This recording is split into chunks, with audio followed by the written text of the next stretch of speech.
बांग्लादेश में सत्ता संकट के बाद अब वहां रह रहे हिंदुओं के अस्तित्व पर संकट मंडरा रहा है। वैसे तो ये कई सालों से प्रताड़ित हो रहे थे, लेकिन अब उनके साथ खुलेआम अत्याचार होना शुरू हो गया है। जब से बांग्लादेश की पीएम शेख हसीना इस्तीफा देने के बाद बांग्लादेश छोड़कर भाग गई, उसके बाद से ही वहां कट्टरपंथी मनमाना करने लग गए हैं और इस शक्ति के शिकार हो रहे हैं हिंदू जो बांग्लादेश में किसी तरह रह रहे थे, जो बांग्लादेश में किसी तरह अपना जीवन गुजार रहे थे। लेकिन पिछले 24 घंटों से उनके साथ जो हो रहा है उससे पूरी दुनिया डरी हुई है। बांग्लादेश में हिंदुओं की संख्या 1,41,00,000 के आसपास है। ऐसा लग रहा है कि जिस बांग्लादेश की आर्थिक स्थिति श्रीलंका जैसी बन चुकी है, वो अब धार्मिक रूप से पाकिस्तान की राह पर बहुत तेजी से चल चुका है, क्योंकि जिस तरह पाकिस्तान में सत्ता का रिमोट कट्टरपंथियों के हाथ में होता है, अब बांग्लादेश में भी कुछ ऐसा ही सीन नजर आ रहा है। इसके सबसे ज्यादा पीड़ित है हिंदू परिवार, जिनकी तस्वीरें सोशल मीडिया पर वायरल हो रही हैं। हर तस्वीर और हर वीडियो में बांग्लादेश के कट्टरपंथ वाले नए रूप का प्रमाण दिख रहा है। आपको हिंदुओं पर आघाती वाली 7 घटनाओं के बारे में बताते हैं, आखिर बांग्लादेश में हिंदुओं के साथ क्या हो रहा है। बांग्लादेश के 27 जिलों में हिंदुओं पर हिंसा हुई है। ढाका में इस्कॉन मंदिर को उपद्रवियों ने जला दिया। ढाका में ही दंगाइयों ने काली मंदिर को तोड़ दिया। शहर शहर हिंदू मंदिरों और हिंदू नेताओं पर हमले किए जा रहे हैं। हिंदू पार्षदों की पीट पीट कर हत्या की गई है। हिंदुओं की संपत्ति को चुन चुन कर नुकसान पहुंचाया जा रहा है। इतना ही नहीं, हिंदुओं की दुकानों में लूटपाट हो रही है। बांग्लादेश के कानूनी जानकारों ने सेना से मदद मांगी। पाकिस्तान में हिंदुओं की स्थिति पहले से ही खराब है। अफगानिस्तान में तालिबान राज के बाद अब नाम मात्र के हिंदू बचे हैं। कुछ तस्वीरें सोशल मीडिया पर वायरल हो रहे हैं जो बांग्लादेश में हिंदुओं के वर्तमान और भविष्य दोनों को बयां कर रहा है। अब सवाल ये है कि हिंदुओं के साथ बांग्लादेश में आगे अब क्या होगा। सवाल तो ये भी है कि जिन कट्टरपंथियों ने बांग्लादेश का निर्माण करने वाले शेख मुजीबुर रहमान की मूर्तियों को नहीं छोड़ा, वो हिंदुओं के साथ कैसा बर्ताव करेंगे। उनसे अच्छे व्यवहार की उम्मीद किस आधार पर की जा सकती है। दुख की बात तो ये भी है कि बांग्लादेश में विरोध प्रदर्शन करने वाले, हंगामा करने वाले, हिंदुओं पर हमला करने वाले ज्यादातर युवा ही हैं। वो युवा जिनके दिमाग में न सिर्फ शेख हसीना सरकार बल्कि हिंदुओं के खिलाफ भी नफरत का जहर भरा गया है। ऐसी स्थिति में बांग्लादेशी हिंदुओं के लिए चिंता और भी बड़ी हो जाती है। बांग्लादेश में हिंदुओं के खिलाफ हिंसा, हिंदुओं पर चुन चुन कर हमले सिर्फ धर्म का मसला नहीं है। ये सिर्फ हिंदुओं का मसला नहीं है, बल्कि ये इंसानियत और मानवता का सवाल है, क्योंकि ये हिंदू बांग्लादेश के नागरिक हैं। इनके घरों को लूटा जा रहा है। इनके ही देश में इन्हें घर, संपत्ति, जमीन, दुकान, हर चीज से बेदखल किया जा रहा है। इससे बड़ा अपराध, इससे बड़ा अत्याचार और क्या हो सकता है। कट्टरपंथियों के सामने पीड़ित हिंदू खुद को बचाने की अपील करते नजर आए, प्रदर्शनकारियों से जान की भीख मांगते दिखे, लेकिन कट्टरपंथी रुक नहीं रहे, बल्कि बेरहमी से सारी हदों को पार कर रहे हैं। बांग्लादेश में हिंदुओं के साथ हो रहे अत्याचार पर भारत सरकार की भी नजर है। विदेश मंत्री एस जयशंकर ने संसद में इस पर चिंता जाहिर की। उन्होंने बताया कि बांग्लादेश में अल्पसंख्यकों की सुरक्षा पर नजर है।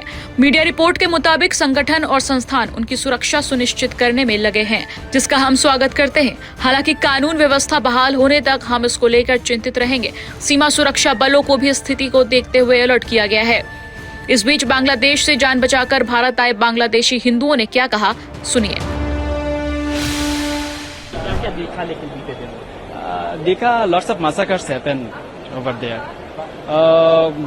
बहुत से स्टूडेंट मारा गया, 1000 के ऊपर।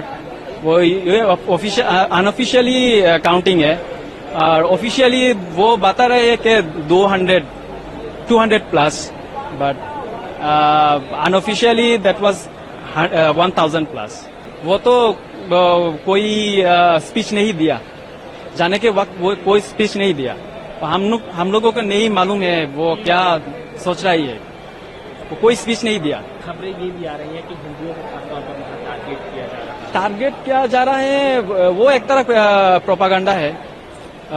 मैं फेसबुक पे दिखा, मैं वाकई में मैं विटनेस नहीं हूँ, इस तरह का कोई कुछ नहीं दिखा मैंने। वही सच है। आप यहाँ पर किस लिए आए थे? हाँ, विजिटिंग पर्पस पे आए हैं, और कोई पर्पस नहीं है। मैं विजिट, हाँ, मैं रिटर्न टिकट ऑलरेडी बुक किया है। Situation is not so good, not so bad. The interim government has taken the control of the country, and we do not know what comes next, but we hope for a better outcome.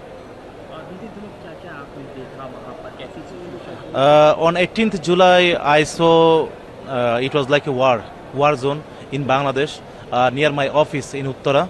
And after that, there was a curfew, and there were army and people getting killed in front of my eyes. I even got a rubber bullet on my that hit me. I even got police that had beaten me for coming out. Sir, news is coming that a particular community is being targeted. As I do not know any of that. As I have friends in Borishal and my hometown is Sylhet. There are Manipuris, there are Hindus living in Sylhet, and I have not heard a single one saying that anyone has been targeted. And there's the media. I do not know where they get these newses, or that may be just a propaganda, or there may be something happening. I do not know. As I have friends and I have talked to them, and no one has stated that they are being attacked or something like that. Sheikh Hasina has also resigned from the post of Prime Minister. How do you see it? We hope for the best. Sir, how do you see what the people are doing?